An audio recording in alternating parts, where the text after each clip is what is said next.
Assalamualaikum warahmatullahi wabarakatuh. Salam sejahtera.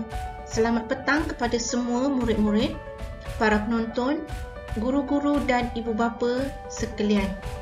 Bertemu lagi di channel Cikgu Ani untuk pelajaran RBT tahun 4 untuk tajuk pengenalan kepada reka bentuk. Apabila kita mempelajari tentang pengenalan reka bentuk, murid-murid perlulah mengetahui apakah yang dimaksudkan dengan reka bentuk. Reka bentuk merupakan corak ataupun bentuk sesuatu objek. Semua reka bentuk dapat dilihat dengan jelas di dalam penghasilan, pakaian, peralatan, kuih-muih, bangunan dan semua objek mempunyai reka bentuk masing-masing. Cuba murid-murid perhatikan gambar pakaian tidur bayi ini. Ini hanyalah sekadar pakaian untuk tidur. Tetapi kenapakah pakaian ini terdiri daripada pelbagai bentuk ataupun fashion dan juga penggunaan warna yang berbeza. Cara jahitan ataupun rekaan fashionnya juga berbeza. Sekarang cuba murid-murid perhatikan pula gambar skirt ini. Terdapat pelbagai warna, pelbagai saiz dan juga cara skirt berkenaan dijahit, sama ada kembang ataupun berobol ataupun bagaimana. Terdapat juga item ataupun objek yang ditambah seperti tali pinggang ataupun butang untuk memberikan kelainan fashion di antara satu skirt dengan skirt yang lain. Berikut adalah gambar microwave. Walaupun sekadar untuk digunakan memasak ataupun memanaskan makanan, terdapat pelbagai reka bentuk microwave di dalam gambar ini. Ini juga menunjukkan bahawa kehendak pengguna adalah berbeza di antara satu pengguna dengan pengguna yang berlainan. Di atas dasar inilah pelbagai reka bentuk telah dibuat untuk menghasilkan microwave ini. Berikut terdapat 4 gambar hidangan nasi lemak.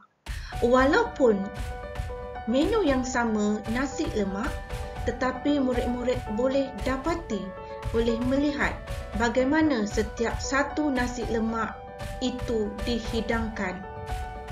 Cara nasi lemak ini dihidangkan juga akan mempengaruhi pandangan mata pengguna ataupun pembeli untuk membeli mana-mana satu nasi lemak yang mereka berminat untuk merasa.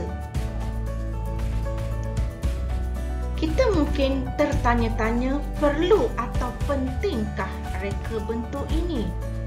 Sudah tentu jawapannya penting kerana yang pertama, memenuhi kehendak atau keperluan yang berbeza yang dimiliki oleh setiap individu.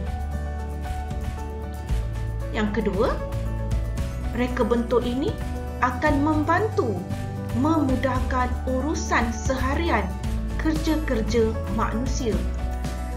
Yang ketiga, dengan adanya pelbagai reka bentuk terhadap mesin-mesin ataupun peralatan yang kita gunakan dalam sehari-hari, tugas kita akan menjadi mudah dan kita dapat menjimatkan masa. Yang keempat, reka bentuk akan memberikan pelbagai pilihan mengikut cita rasa, kemampuan dan gaya hidup seseorang. Baiklah murid-murid, mari kita tengok beberapa keping gambar yang ada di slide cikgu. Di sini terdapat sebuah kereta api lama dan juga sebuah kereta api moden. Sudah jelas, kedua-dua kereta api ini memberikan impak yang berbeza kepada penumpang untuk pergi ke satu-satu tempat yang ingin mereka tujui. Kereta api moden ini sudah tentu dapat membawa penumpang ke tempat yang jauh dengan kadar masa yang lebih cepat dan juga dalam keadaan yang lebih nyaman dan selesa berbanding dengan keretapi yang agak lama ini. Terdapat juga dua jenis gergaji, gergaji biasa dan juga gergaji elektrik. Gergaji elektrik yang moden sudah tentu memudahkan tugas-tugas manusia.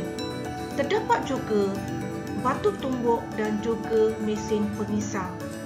Kedua-duanya dapat menghasilkan bahan makanan yang ingin kita tumbuk atau lumatkan, tetapi sudah tentu pengisar makanan menjadi pilihan memandangkan ia dapat menjimatkan masa dan juga menjimatkan penggunaan tenaga.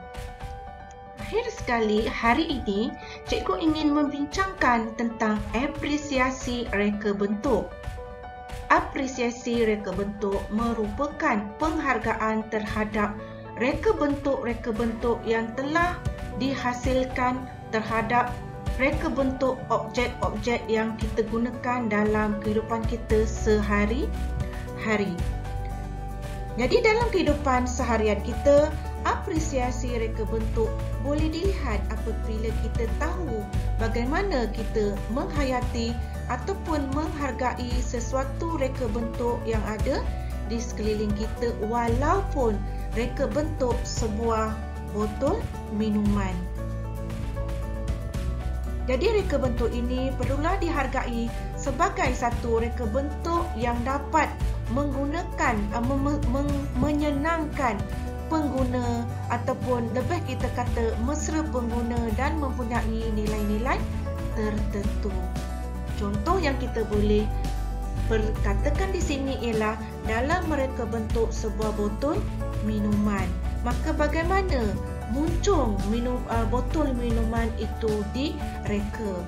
Selain itu, mungkin kita boleh katakan reka bentuk badan botol itu, bagaimana ia direka supaya senang dipegang.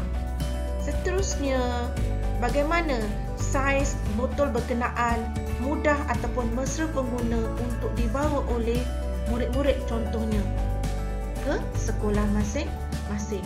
Di sinilah murid-murid harus faham apakah yang dikatakan apresiasi reka bentuk. Bukan sahaja dalam botol minuman, mungkin juga apresiasi dalam bekas pensel dan juga beg-beg kecil yang kita boleh gunakan semasa kita pergi ke